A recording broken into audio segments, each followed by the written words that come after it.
오늘 하세나 본문은 신명기 9장 1절에서 8절까지의 말씀입니다. 이스라엘은 들으십시오.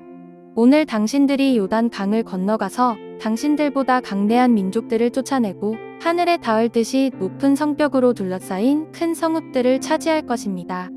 거기에 있는 사람들, 힘이 세고 키가 큰 이 민족은 당신들이 아는 그 아낙 자손입니다. 누가 아낙 자손과 맞설 수 있겠느냐? 하는 말을 당신들은 들었을 것입니다.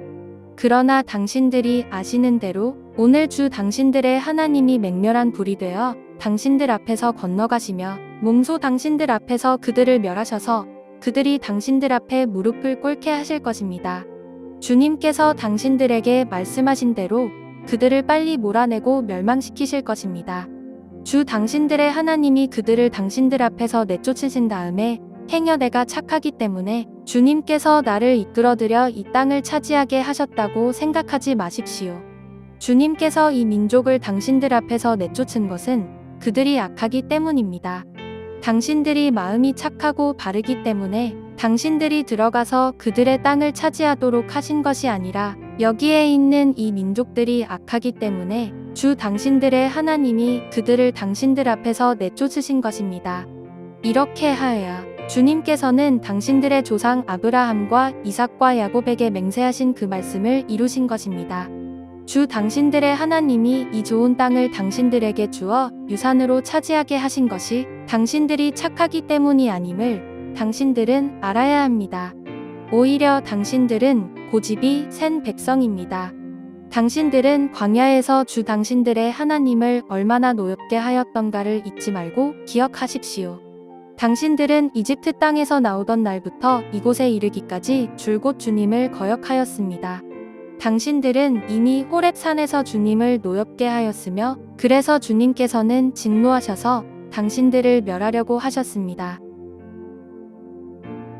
오늘도 우리를 사랑하시는 주님의 선하신 손길이 우리를 인도하시기를 소망합니다. 오늘 본문에서 모세는 이제 가나안 땅에 들어가 치를 전쟁에 대해 좀 더 자세한 설명을 합니다. 모세는 그들이 정복해야 할 대상이 어떠한지 정확히 이야기를 합니다.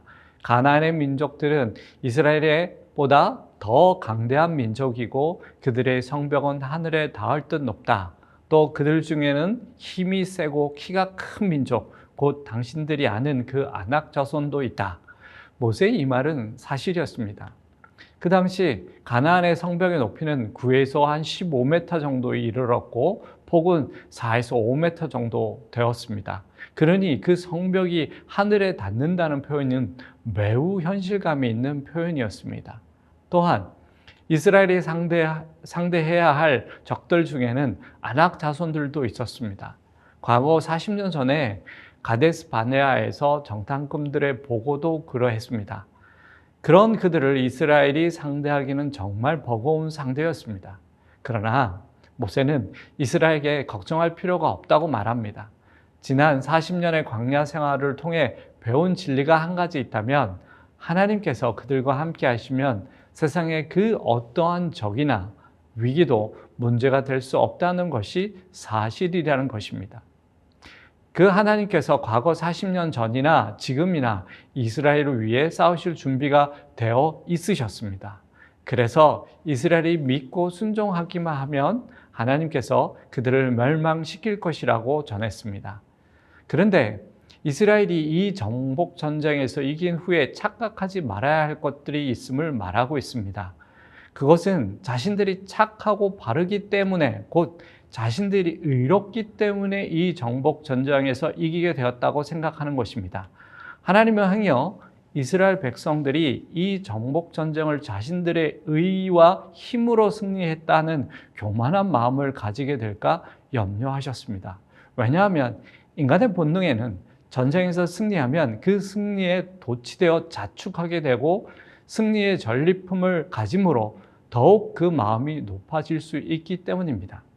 그래서 가나안의 정복은 이스라엘의 어떠한 힘과 의로움도 아니고 오직 하나님에 대한 믿음과 신실함이 이뤄낸 결과라는 것을 미리 가르치실 필요가 있었던 것입니다. 곧 이스라엘 자신을 바로 아는 것이 앞으로 그들이 살아갈 삶과 신앙이 얼마나 중요한 것인지를 가르쳐 주고 싶으셨던 것이죠. 성경은 이스라엘에게 가나안 땅을 주시는 이유는 가나안 사람이 악하기 때문이라고 설명을 합니다. 그런데도 이스라엘 사람들은 가나안 전쟁에서 승리하게 되면 우리의 승리 이꼴 우리의 의 더하기 가나안의 죄 공식으로 생각하게 될 것이라는 것이죠. 그러나 이 공식은 옳지 않습니다. 오래전에 하나님께서 아브라함에게 가나안 땅을 약속하셨습니다. 그런데 그 당시는 가나안 사람들의 죄가 차지 않았다. 그 죄가 가득 차면 후손들에게 주시겠다라고 말씀하시고 약속하셨습니다. 그러므로 맞는 공식은 이스라엘의 승리는 가나안의 죄악 때문인 것입니다. 그리고 또 한 가지 중요한 것은 이스라엘이 가나안 땅을 차지하게 되는 것은 하나님께서 그들 조상에게 하신 약속 때문이라는 것입니다. 그렇다면 이스라엘이 가나안 땅을 차지한 후 최종적으로 고백해야 할 것은 이스라엘의 승리는 가나안의 죄악 더하기 조상들에게 한 하나님의 약속인 것입니다. 그렇기에 지금 이스라엘에게는 어떤 공로나 의는 아무것도 없다는 것입니다. 이것은 단지 하나님께서 그들에게 주신 선물일 뿐입니다.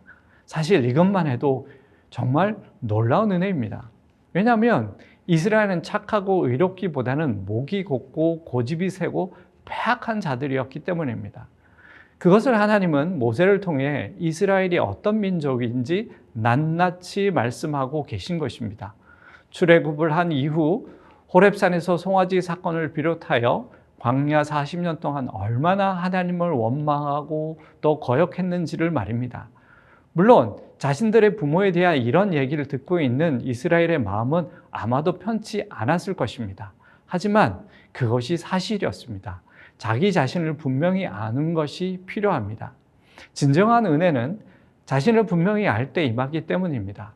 만약 이스라엘이 자기 자신을 알지 못하고 가나안 정복 후에 자신의 착함, 의로 이 전쟁을 이겼다고 생각한다면 그때부터 그들은 교만하게 될 것이고 결국은 하나님을 떠나게 될 것이고 계속적으로 자신의 의만 생각하고 자신의 의만 내세우는 더욱더 목이 곧은 자들이 될 것이기 때문입니다. 결국 그들로부터는 하나님의 은혜가 흘러갈 수 없게 될 것이기 때문인 것이죠.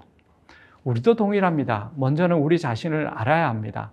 그리고 교만하지 말아야 합니다. 자신이 특별한 존재, 자신이 의로운 존재라고 생각하는 이에게는 진정한 하나님의 은혜가 임하기도 어려울 뿐만 아니라 하나님을 통해 삶의 복을 받았을지언정 그 사람을 통해서는 하나님의 은혜가 흘러갈 수 없음을 우리는 잘 알아야 합니다.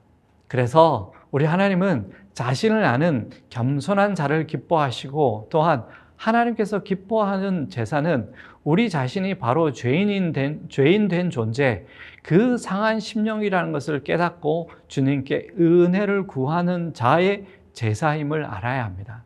사랑하는 여러분, 우리는 하루도 주님의 은혜 없이 살 수 없는 삶을 겸손히 주님 앞에 고백하며 주의 인도하심을 구하는 저희들이 되기를 소망합니다.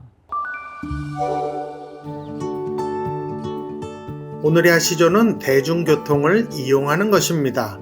하나님께서 창조하신 아름다운 세상을 만들어 가는데 함께 동참하면 어떨까요? 오늘의 아시조 함께 하시죠.